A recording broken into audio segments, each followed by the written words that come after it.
car. I wanted you to go all the way, but you wouldn't go that far. I wanted you to hold me dick, you wanted to hold me hand.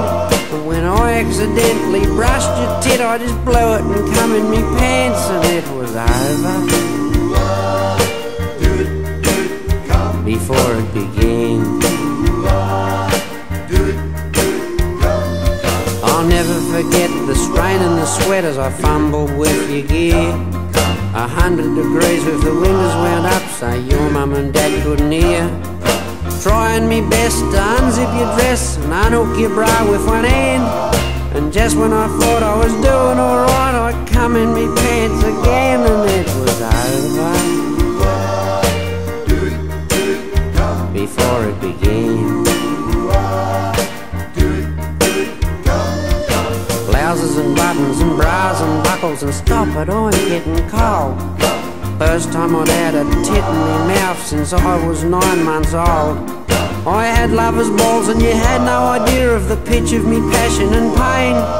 Trying to stay cool with me knackers on fire, I come in me pants again. Oh shit, and again. You wouldn't give and I wouldn't go, and we couldn't seem to agree.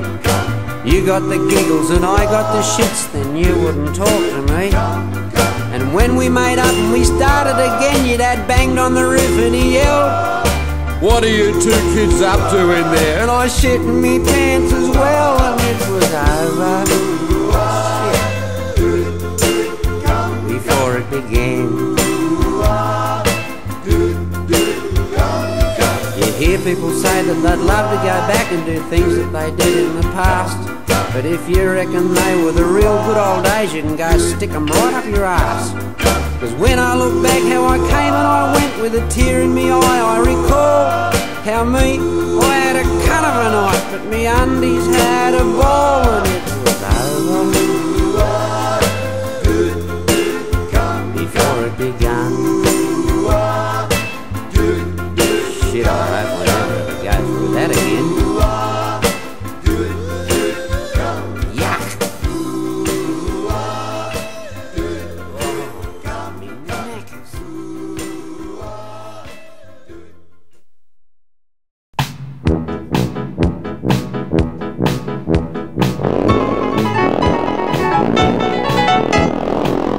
I first met him in the classroom back in 1963.